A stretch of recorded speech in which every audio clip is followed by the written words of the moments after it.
పూర్వం కశ్యప ప్రజాపతికి బ్రహ్మ ఆజ్ఞ మేరకు దక్ష ప్రజాపతి తన కూతుళ్లలో 13 మందిని కశ్యప ప్రజాపతికి ఇచ్చి వివాహం చేస్తాడు. అందులో ఇద్దరికి మాత్రం సంతానం కలగదు. వారి పేర్లు కద్రువ, వినత. వినత, కద్రువ కశ్యప ప్రజాపతి దగ్గరికి వెళ్ళి, స్వామి, మీ వలన మేము సంతానాన్ని పొందాలని అనుకుంటున్నాం, మాకు సంతానాన్ని ప్రసాదించండి అని అడుగుతారు. దానికి కశ్యప ప్రజాపతి మీకు ఎటువంటి బిడ్డలు కావాలి అని అడుగుతాడు. అప్పుడు కద్రువ అగ్ని లాంటి తేజస్సు కలిగిన వాళ్ళు, చాలా బలపరాక్రమాలు కలిగిన వాళ్ళు, పెద్ద శరీరం ఉన్న వాళ్ళు, నాకు 1000 మంది సంతానం కావాలి అని కోరుకుంటుంది. కశ్యప ప్రజాపతి అది విని వినతను నీకు ఎలాంటి సంతానం కావాలి అని అడుగుతాడు.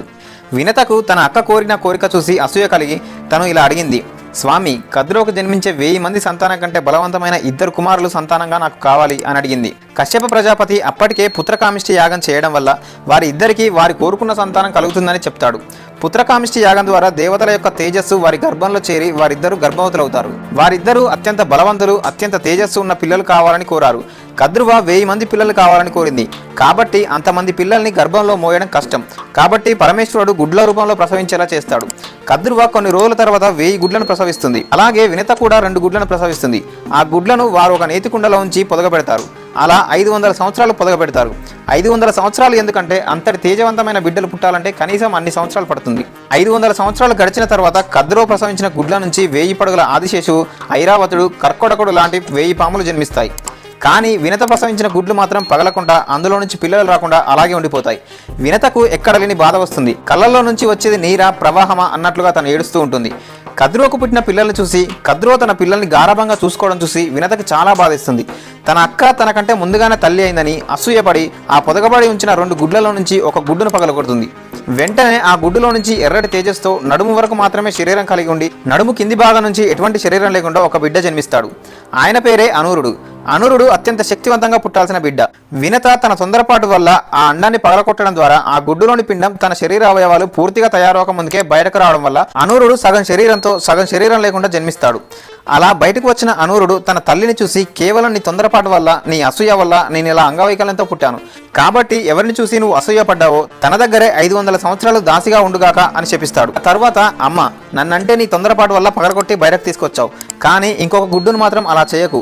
అందులో నుంచి పుట్టేది అత్యంత బలవంతుడు, అత్యంత శక్తివంతుడు. అతడే నీ దాస్యం నుంచి నిన్ను విముక్తి చేస్తాడు.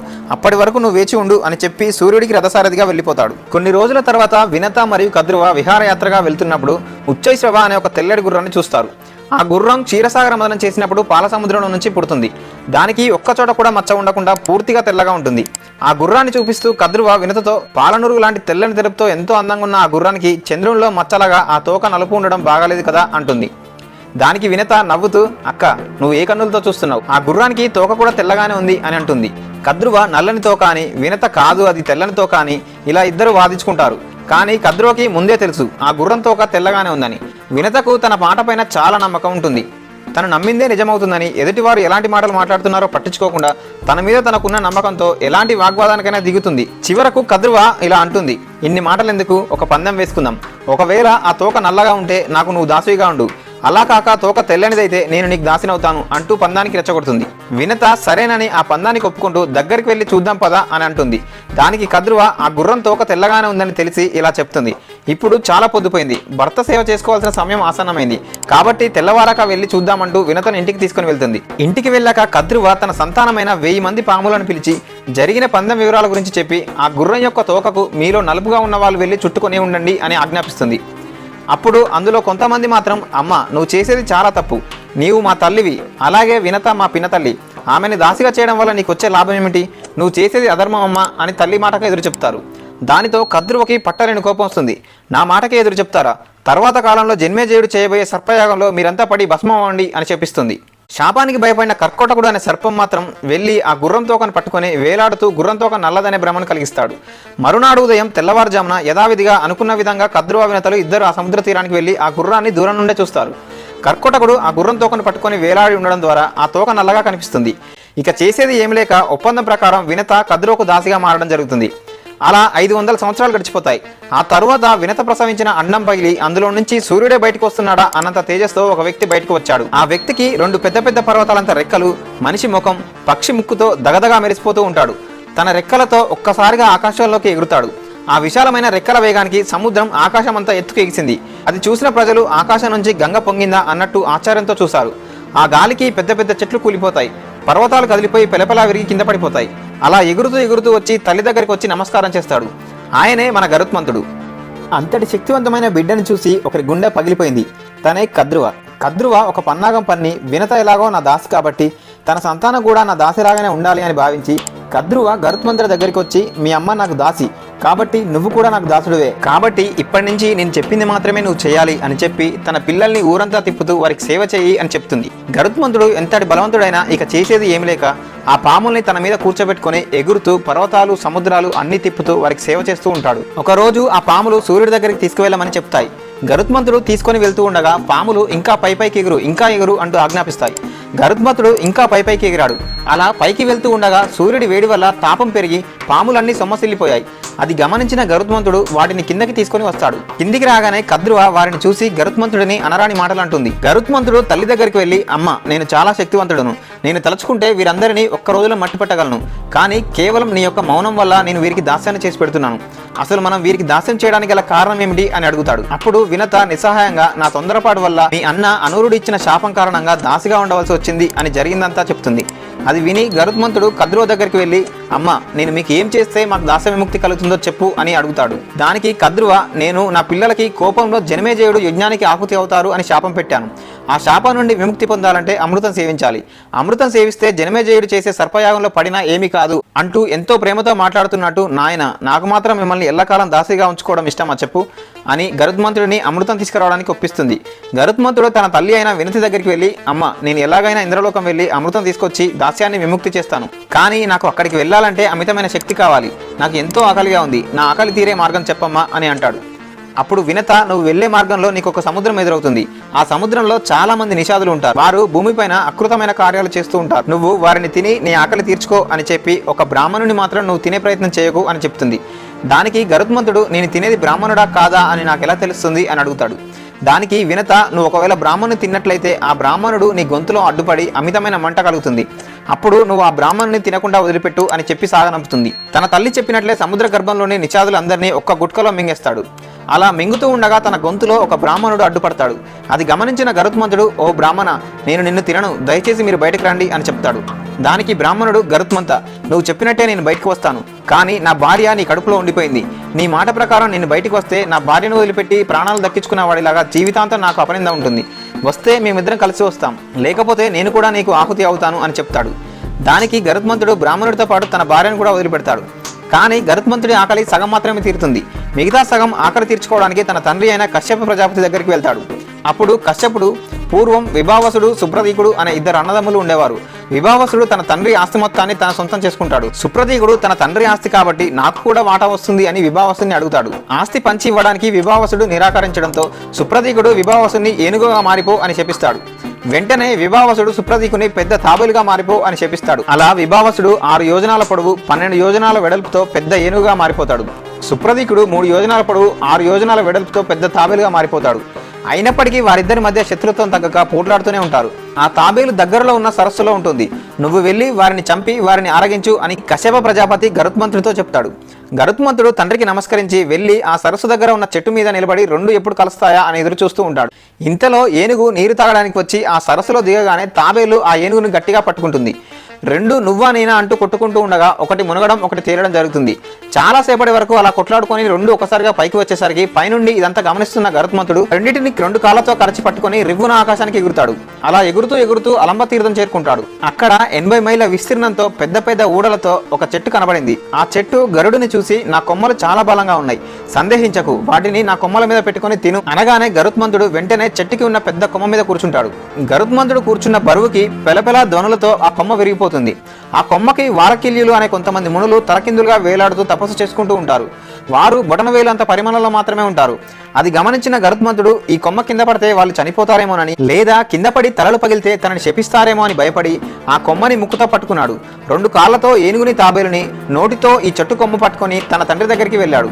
గరుత్మంతుడి పరిస్థితి చూసిన కశ్యపుడు ఆ వాలకిల్యులకు నమస్కరించి, ఈ గరుత్మంతుడు నా కుమారుడు, కారణ జన్ముడు, వాడిని మన్నించి కిందకి దిగండి అనగానే ఆ దృశ్యం గమనించిన ఆ మునీశ్వరులు గరుత్మంతుడిని ఆశీర్వదించి కిందికి వచ్చారు.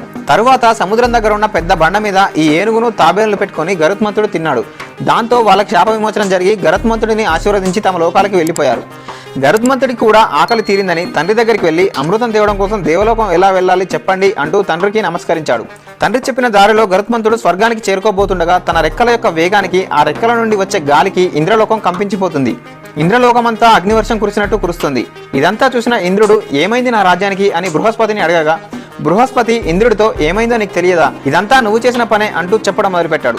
కశ్యప ప్రజాపతి పూర్వం పుత్రకామిష్టి యాగం చేస్తున్నప్పుడు అందరూ దేవతలు ఆ యాగం ధర్మం కోసం జరుగుతుంది కాబట్టి వారికి తోచిన విధంగా ఆ యాగానికి సహకరిస్తున్నారు. వాలకిల్యులు కూడా ఆ యాగానికి సహాయం చేస్తున్నారు. వాలకిల్యులు బొటనవేలంత పరిమాణం ఉండడం కారణంగా వారొక మోదుగు పుల్లను కష్టంగా తీసుకొని వస్తున్నారు. అంతలో అక్కడికి ఇంద్రుడు వచ్చి ఆ వాలకిల్యులను చూసి ఎగతాళిగా నవ్వుతాడు. వీరు కూడా చేసేది ఒక సహాయమేనా అని ఎగతాళిగా అంటాడు. వాలకిల్యులు చాలా పవర్ఫుల్. వారు నిరంతర తపోశక్తి బలం ఉండడం కారణంగా వారు ఏది అంటే అది జరుగుతుంది. ఇంద్రుడు అన్న మాట విని వారు ఆగ్రహించి ఏ పుత్రకామిష్టి యాగానికి మేము సహాయం చేస్తుంటే మమ్మల్ని చూసి ఎగతాళిగా నవ్వావో ఆ యాగం చేస్తున్న కశ్యప ప్రజాపతికి నీకంటే బలవంతుడైన మరొక ఇంద్రుడు పుట్టి మరో ఇంద్రలోకాన్ని సృష్టిస్తాడు అని ఇంద్రుడిని శపిస్తారు. వెంటనే కశ్యప ప్రజాపతి మునివర్యులారా శాంతించండి. ఇంద్రుడిని దేవతలకు రాజుగా చేసింది, ఇంద్రలోకానికి అధిపతిగా చేసింది సాక్షాత్తు ఆ బ్రహ్మదేవుడు. ఇంద్రుడు తన భుజ బుద్ధిబలంతో ఆ బాధ్యతల్ని సక్రమంగా నిర్వహిస్తున్నాడు. మరొక ఇంద్రుడు పుట్టుకొని వస్తే బ్రహ్మ మాటకు విలువలేదు. కాబట్టి మీరు అన్న మాటని కొంచెం సవరించి నాకు పుట్టబోయే కుమారుడు పక్షులకు ఇంద్రుడుగా ఉండే విధంగా పక్షేంద్రుడుగా వరం ఇవ్వండి అని చెప్తాడు. వారు దానికి తదాస్తు అని చెప్తారు. అలా పుట్టినవాడే గరుత్మంతుడు అని బృహస్పతి ఇంద్రుడికి చెప్తాడు. ఇంద్రుడు స్వర్గంలో నందనవనంలో అగ్నిగుండం ఏర్పాటు చేశాడు. దానికి మధ్యలో అమృత కలశం ఉంది. దానికి రెండు పక్కల రెండు భయంకరమైన సర్పాలు కాపలాగా ఉన్నాయి. ఆ అగ్నికి సర్పాలకు మధ్య ఒక పెద్ద చక్రం తిరుగుతూ ఉంది. వెంటనే గరుత్మంతుడు భూలోకానికి వచ్చి సముద్రంలో సరస్సులో ఉన్న నీరంతని తీసుకొని ఆ మంటలపైన పోశాడు. అగ్ని చల్లారింది. వెంటనే సూక్ష్మ రూపం ధరించి చిన్నగా మారిపోయి తిరుగుతున్న చక్రం సందులో నుంచి లోపలికి వెళ్ళాడు. లోపలికి వెళ్ళగానే అక్కడున్న పాములు బుస్సుమని మీదకి వచ్చాయి. గరుత్మంతుడు తన రెక్కలతో ఆ పాముల తల మీద కొట్టగానే తలలు పగిలి క్రింద పడి చనిపోయాయి. అనంతరం గరుత్మంతుడు అమృత భాండాగారాన్ని తీసుకొని అక్కడి నుండి ఎగిరిపోయాడు. కానీ గరుత్మంతుడు అమృత కలశంలోని ఒక్క చుక్క అమృతాన్ని కూడా తను తాగలేదు. వెంటనే విష్ణువు ప్రత్యక్షమై తన నిజాయితీకి మెచ్చుకొని తల్లి కోసం, తల్లి దాస విముక్తి కోసం తను పడుతున్న ఆరాటాన్ని చూసి నీకేం వరం కావాలో కోరుకో అని అడుగుతాడు. దానికి గరుత్మంతుడు నాకు ఈ కలశంలోని అమృతాన్ని తాగకుండానే అమృతాన్ని ఇవ్వమని, నా జన్మాంతకాలం మీకు సేవ చేసుకునే భాగ్యాన్ని ఇవ్వమని కోరుతాడు. దానికి విష్ణువు ఎల్లప్పుడూ నువ్వు నాకు వాహనంగా నాతోటే ఉందుగాక అని వరమిస్తాడు. అలా అమృతాన్ని తీసుకుని వెళ్తూ ఉండగా ఇంద్రుడు గరుత్మంతుడిపై వజ్రాయుధాన్ని ప్రయోగిస్తాడు. నిప్పులు కక్కుకుంటూ వజ్రాయుధం గరుత్మంతుడి వద్దకి వస్తూ ఉండగా గరుత్మంతుడు ఆ వజ్రాయుధాన్ని చూసి చిన్న చిరునవ్వు నవ్వి, ఓ వజ్రాయుధమా, నువ్వు దదీచి మహర్షి వెన్నుపూసవు. నన్ను నువ్వు ఏమి చేయలేవు, కానీ మహర్షి వెన్నుపూసవు కాబట్టి నేను నిన్ను గౌరవించాలి. నిన్ను అవమానించడం శ్రేయస్కరం కాదు. అందువల్ల నా రెక్కలో ఉన్న ఒక ఈకను కోసుకొని వెళ్ళు అని చెప్తాడు. అలా వజ్రాయుధం గరుత్మంతుడి రెక్కలోని ఒక్క ఈకను మాత్రమే కోయగలుగుతుంది. అప్పుడు ఇంద్రుడికి గరుత్మంతుడి బలం అర్థమయ్యి, ఇటువంటి బలవంతుడు నాకు మిత్రుడు అయితే చాలా మంచిది అని, మిత్రమా, ఈ రోజు నుంచి నేను నీ స్నేహాన్ని కోరుకుంటున్నాను. కానీ ఒక్క మాట, నువ్వు ఈ అమృతం తీసుకువెళ్ళి పాములకు పోసావనుకో వాటికి చావు ఉండదు, విషం పెరుగుతుంది. వాటికి చావు లేకపోతే అహంకారం పెరిగి మనుషుల్ని, ఇతర జంతువుల్ని తమ విషంతో చంపేస్తాయి. అప్పుడు లోకంలో పాములు తప్ప మిగిలిన జీవులు ఉండవు. లోకాన్ని సర్వనాశనం చేసేస్తాయి. కాబట్టి ఒక ఉపాయం చెప్తాను. ఆ విధంగా నువ్వు చేస్తే లోకానికి మేలు చేసిన వాడివి అవుతావు అని చెప్తాడు. నువ్వు ఈ అమృతం తీసుకెళ్లి మీ పిన్నికి ఇచ్చి మీరు దాస్య విముక్తులు అవ్వండి. తరువాత స్నానం లేకుండా ఈ అమృతాన్ని ముట్టుకోకూడదు. స్నానం చేసి రమ్మని చెప్పు. వారు స్నానం చేయడానికి సముద్రానికి వెళ్తారు. ఆ సమయంలో నేను ఈ కలశం తీసుకొని వచ్చేస్తాను. అప్పుడు నీ మాట నెరవేరుతుంది, నా పని అవుతుంది అని చెప్తాడు. దానికి గరుత్మంతుడు సరే అని వెంటనే తల్లి దగ్గరికి వచ్చి, అమ్మ కద్రువ, ఇదిగో అమృతం. ఇక నాకు నా తల్లికి నీ నుండి పంచభూతాల సాక్షిగా దాస్య విముక్తి అని ప్రమాణం చేయించి తల్లిని తీసుకొని వెళ్లిపోతూ అమృతాన్ని అక్కడే ఉన్న దర్భల మీద పెట్టి, ఆ అమృతాన్ని అశుచిగా త్రాగరాదు అంటరాదు, కనుక మీరు వెంటనే సముద్ర స్నానం చేసి వచ్చి స్వీకరించండి అని చెప్తాడు. కద్రువ గరుత్మంతుడిని మెచ్చుకొని సంతోషించి తన పిల్లలతో సహా స్నానం చేయడానికి సముద్రానికి వెళ్తుంది. అక్కడే ఉన్న ఇంద్రుడు కద్రువ వెళ్ళగానే అమృత కలశం దగ్గరికి వచ్చి అమృత కలశం తీసుకొని మాయమైపోతాడు. తిరిగి వచ్చిన కద్రువకి అమృత కలశం కనబడదు. అమృత కలశం కోసం చూస్తే కలశం ఉన్న చోట దర్భలు తప్ప ఇంకేమీ ఉండవు. ఎంత వెతికినా అమృత కలశం దొరకదు. దాంతో కద్రువ, దాసిగా ఉన్న వినత, బలవంతుడైన గరుత్మంతుడు బంధ విముక్తై వెళ్లిపోయారు. అమృత కలశం కూడా పోయింది అని చాలా బాధపడింది. ఇంతలో కొన్ని పాములు అమృత కలశం ఈ దర్భల మీద పెట్టారు. కాబట్టి కలశం నుండి ఏమైనా చుక్కలు ఈ దర్భల మీద పడి ఉండొచ్చు అనుకుని దర్భలని నాకారు. కానీ దర్భలకు చివర చాలా షార్ప్గా ఉంటుంది. అదేది పట్టించుకోకుండా నాకడంతో ఆ నాలుకలు చీరుకొని అప్పటి వరకు ఒకే నాలుక ఉన్న పాములకు నాలుక రెండుగా చీరిపోయింది. ఆనాటి నుండి వాటి సంతానానికి కూడా నాలుక రెండుగా చీలి ఉండడం జరిగింది. అలా పాములకి రెండు నాలుకలు వచ్చాయి. గరుత్మంతుడు తల్లిని దాసవిముక్తి చేసి విష్ణువుకి వాహనంగా వెళ్లిపోయాడు.